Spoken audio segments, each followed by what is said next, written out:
মুসলমান ইসলামী আন্দোলন ছাড়া আর কোনো মতবাদ, বিশেষ করে ধর্ম নিরপেক্ষ সমাজবাদ জাতীয়তাবাদী প্রতিষ্ঠার কাজ করতে পারে কি? এতে ইমানের কোনো ক্ষতি হবে কি? মুসলমানের কি করা উচিত? আমার বক্তব্য আজকে যারা খুব কইছিলাম দিল দিয়ে শুনতে, কি দিয়ে শুনতে হবে? দিলের কান দিয়ে শুনে থাকলে প্রশ্নটা বোধহয় আসার কথা ছিল না। আমি সেখানে বলে দিছি ইসলামকে কিভাবে মানতে হবে, নবীকে কিভাবে মানতে হবে, এবং আল্লাহকে কিভাবে মানতে হবে, তার ইয়েটা কি, মানে সার্কেলটা কতখানি প্রশস্ত এই মানার, সেটা আমি বলে দিয়েছি। এই যদি হয় তাহলে তো কিয়ামতের দিন নবীর সুপারিশ পাওয়া যাবে এবং নবী রাজি হবেন না একে জাহান্নামে দেওয়াটা, নবী রাজি থাকবেন না। তাইলে আপনি কথাটা পরিষ্কার যে ইসলাম থাকার পরে আল ফামাদা বাদাল হাক্কি ইল্লাত দলাল আবিল হাক্কি আনজালনাহু আবিল হাক্কি নাযাল। আমি কোরআনকে হকের সাথে নাজিল করেছি, কোরআন হক নিয়েই নাজিল হয়েছে। লা ইয়াতিহিল বাতিলু মিন বাইনি ইয়াদাইহি ওয়া মিন খালফিহি তানজিলুম মিন হাকিমিন হামিদ। এটা বাতিল সামনে দিয়েও আসে না, পিছন দিয়ে আসে না, এটা আল্লাহর পক্ষ থেকে নাজিল কিছু, এটা হক কিতাব, হক দিন, এবং দিন পরিপূর্ণ হক, মুহাম্মদ সাল্লাল্লাহু আলাইহি ওয়াসাল্লাম হক, দিন হক, ইসলাম হক, আল্লাহ হক। এই হক কিছু থাকার পরে বাইরে যদি আপনি অন্বেষণ করেন, ফামাদা বাদাল হাক্কি ইল্লাদ দলাল, সেটা গোমরাহি ছাড়া আর কি হবে? মনে রাখুন, একটা গ্লাস ভর্তি যদি দুধ থাকে, গ্লাস ভর্তি দুধ থাকে, এই গ্লাসের মধ্যে যদি আপনি একটা কাঠি ঢুকিয়ে দেন, একটা চামচ ঢুকিয়ে দেন, তাহলে পরে এই ভর্তি দুধটা ওই পরিমাণ পড়ে যাবে যেই পরিমাণ চামচটা জায়গা নিবে, ঠিক নাকি ঠিক? পড়ে যাবে। তাহলে ইসলাম তো কমপ্লিট না ইনকমপ্লিট? কমপ্লিট। এখন এর মোকাবিলায় কোনো মতবাদ আপনি যে গ্রহণ করেন, যেমন এখানে বলা হয়েছে ধর্ম নিরপেক্ষতা। ধর্ম নিরপেক্ষতা মানে সেকুলারিজম। সেকুলারিজম হলো ধর্ম থেকে আলাদা হয়ে যাওয়া, ধর্মের বিরুদ্ধে থাকা। কোনো সময় আমার দেশে বিভিন্ন ব্যাখ্যা করে, তবে ধর্মহীনতার নামই হলো সেকুলারিজম, মনে রাখতে হবে। ধর্মহীনতা, এবং সেটা রিলেটিভ হতে পারে, সেটা আপেক্ষিক হতে পারে। সেটা হচ্ছে যে নামাজের ব্যাপারে আমি ধার্মিক, কিন্তু রাজনীতির ব্যাপারে আমি কি নিরপেক্ষ, আপেক্ষিক হলো, নিরপেক্ষ থাকবো। কিন্তু একজন মুসলমান কোনো অবস্থাতেই ধর্ম নিরপেক্ষ হতে পারবেন না। যেমন নামাজের ব্যাপারে, তেমন তার ঘরে, তেমন তার দোকানে, তেমন তার আদালতে, তেমন তার ব্যবসায়, তেমন তার বাণিজ্যে, তেমন তার প্রশাসনের সকল জায়গায় তাকে কি থাকতে হবে? ধর্মের পক্ষে থাকবে না নিরপেক্ষ থাকবে? আপনারা সময় দেন তো একটু। ইবনে কাসির একটা রেওয়ায়েত এনেছেন। রেওয়ায়েতটা হলো এই যে এক ইহুদি থেকে কিছু টাকা নিয়েছিল এক মুসলমান, তথাকথিত মুসলমান। এই মুসলমান এর নাম হলো, কার মনে আছে কোন? এই আমার নাম পরে মনে হবে ইনশাআল্লাহ। তো এই ইহুদি থেকে মুসলমান হালাত নিল, কিন্তু সময় মতো বাকিটা শোধ করলো না। ইহুদি বলল, তাআলা নাতাহাকাম ইলা মুহাম্মদ ইবনে আব্দুল্লাহ, চলো আব্দুল্লাহর পুত্র মুহাম্মদের কাছে যাই, তিনি আমাদের বিচার করে দিবেন। রাসূলুল্লাহ কয় না, জাতে পাগল, তাহলে ঠিক। মুহাম্মদ সাল্লাল্লাহু আলাইহি ওয়াসাল্লামের বিচার কিন্তু ভালো, কিন্তু রাসূলুল্লাহ হিসাবে ভালো না। তাআলা নাতাহাকাম ইলা মুহাম্মদ ইবনে আব্দুল্লাহ সাল্লাল্লাহু আলাইহি ওয়াসাল্লাম। তো মুসলমানই কি কয়, বাল নাতাহাকাম ইলা কাব ইবনে আশরাফ, বরং কাব ইবনে আশরাফের কাছে যাই। মুসলমানই কয় ইহুদিদের নেতা কাব ইবনে আশরাফের কাছে, আর ইহুদি কয় কার কাছে? মুহাম্মদ সাল্লাল্লাহু আলাইহি ওয়াসাল্লামের কাছে। ইহুদি কয়, আশ্চর্যের কথা, আমি কই তোমাদের নবীর কাছে, আর তুমি কয় আমাদের নেতার কাছে, ব্যাপারটা কি? আসল খবরটা কি? রহস্য হচ্ছে এই বেটা জানে ভালো করিয়া যে ওই বেটারে যদি পিছন দিয়ে কিছু ঘুষ দিয়ে দেওয়া হয়, 10,000 পাওনা, 1,000 যদি পিছন দিয়ে ধরে দেওয়া হয়, 9,000 মাফ। আর মুহাম্মদ সাল্লাল্লাহু আলাইহি ওয়াসাল্লাম তো ঘুষ খাবেন না, এটা তো তার ভালো করে জানে। কাজী তিনি সাম্প্রদায়িক নবী না, তিনি ইনসাফ করবেন। ফাহকুম বাইনান নাস বিল আদল, ইনসাফের সাথে মানুষের মধ্যে হুকুম চালাও। সুতরাং ইযা হাকামতু বাইনান নাস আন তাহকুমু বিল আদল, অতএব সেখানে ইনসাফ করতেই হবে। এখন যখন এই ইহুদি প্রশ্ন তুললো, তখন মুসলমানের টনক নড়ছে, কয় তাহলে তো চলো। কারণ সে প্রতিদিন নামাজ পড়ে কার পিছনে? নবী সাল্লাল্লাহু আলাইহি ওয়াসাল্লাম পিছনে। ওখানে যখন গেছে, শুনানি হলো, শুনানি হওয়ার পরে নবী সাল্লাল্লাহু আলাইহি ওয়াসাল্লামের রায় যা হবার তা হয়ে গেল। রায় কার পক্ষে হলো? ইহুদির পক্ষে। ওখান থেকে নেমেই তথাকথিত ওই মুসলিম, সে বলল, বাল নাতাহাকাম ইলা ওমর ইবনুল খাত্তাব, বরং খাত্তাবের পুত্র ওমরের কাছে যাই, তিনি বিচার করে দেবেন। মানে তিনি মনে করছেন যে রসুল তো নিরপেক্ষই থাকবেন, বিচারের ব্যাপারে নিরপেক্ষতা দেখাবেন, ধর্ম নিরপেক্ষতা না।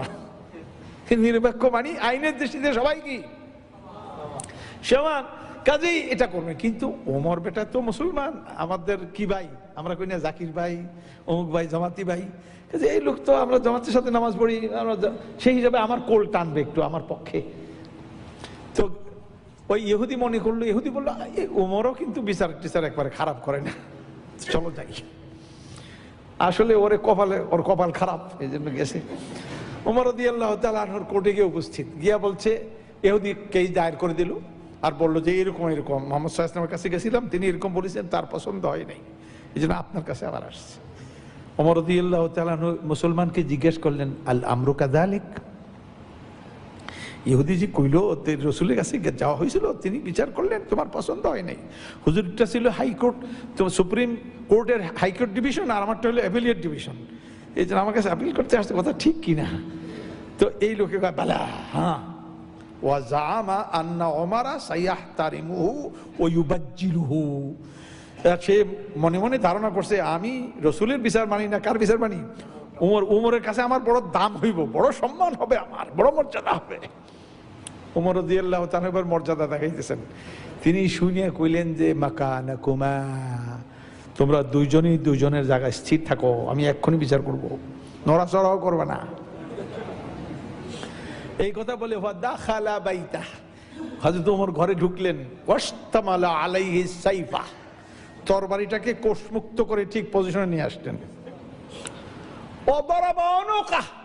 ওই ব্যক্তি এক আঘাতে তার গর্দান উড়িয়ে দিলেন, ওই তথাকথিত মুসলিমের গর্দান উড়িয়ে দিলেন। উড়িয়ে দেওয়ার পরে আমার মনে হয়, এটা আমি বলি, বিচারের ইতিহাসে ব্যতিক্রম বিচার, রায় কিন্তু পরে দেওয়া হয়েছে, কার্যকরী করা হয়েছে আগে। কারণ অপরাধের একটা সীমা আছে, অপরাধের একটা সীমা আছে, যে সকল সীমা পার হয়ে গেছে, এ রায় দিব কোন সময়, আগে কি করে নেই, আগে জারি করে ফেলি। তিনি কল্লা ফালিয়ে দিয়ে বললেন, হাকাযা আহকুমু ফী মান লাম ইয়ারদা বিকাদাইল্লাহি ওয়ালা বিকাদাই রাসূলি, আমি ওমর এইভাবে ফয়সালা করি, যে ব্যক্তি আল্লাহ আল্লাহ রাসূলের বিচারে সন্তুষ্ট হয় না, তার ব্যাপারে আমার হুকুম হচ্ছে তার গর্দান রাখার অধিকার সে রাখে না। আল্লাহু আকবার,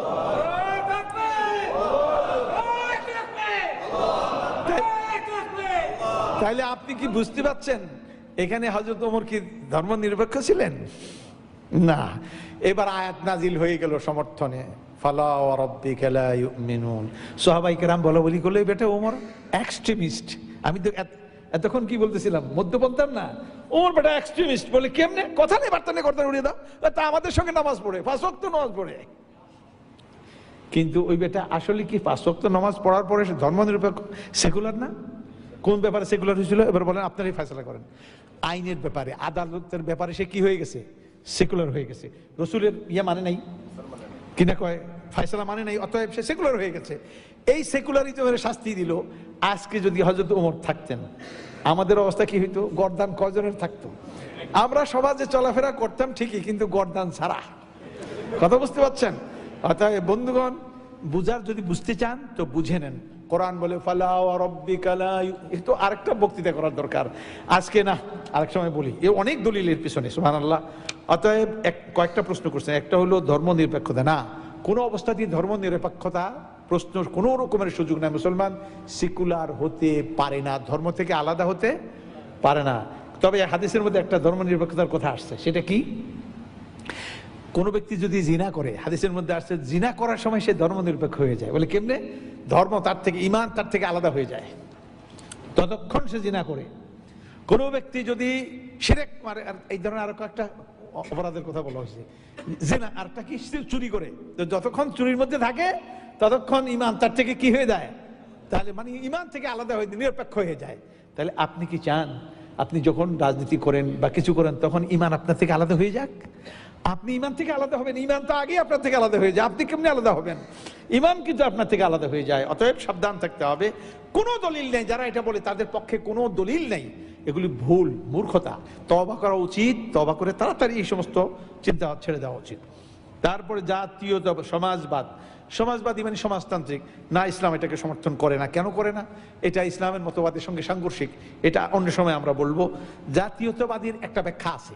জাতীয়তাবাদ কি? যদি জাতীয়তাবাদের ব্যাখ্যা এটা হয় যে বাংলাদেশের আমাদের ঈমান, আল্লাহর প্রতি আমাদের ঈমান আছে, রাসূলের প্রতি ঈমান আছে, কোরআন আমাদের জীবন ব্যবস্থা, ইসলামের সংস্কৃতি আমরা বিশ্বাস করি, এই জাতির অধিকাংশ মানুষ যে চেতনা ধারণ করে এই চেতনা নিয়ে আমরা, এই জাতীয়তাবাদ যদি হয় তো এটা ইসলাম বিরোধী না। আর যদি ওই জাতীয়তাবাদ হয় যে আমরা বাঙালি, আমরাই শ্রেষ্ঠ, আমরা ইংলিশ, আমরাই শ্রেষ্ঠ, আমরা ফ্রেঞ্চ, আমরাই শ্রেষ্ঠ, আমরা যেমন হিটলার, আমরা জার্মান, আমরাই শ্রেষ্ঠ শাসন, আমরা যেমন ইহুদিরা কয় আমরাই শ্রেষ্ঠ, এই জাতীয়তাবাদ হারাম, হারাম, এর সঙ্গে ইসলামের কোনো সম্পর্ক নাই, মনে রাখতে হবে। তো কাজেই এর থেকে দূরে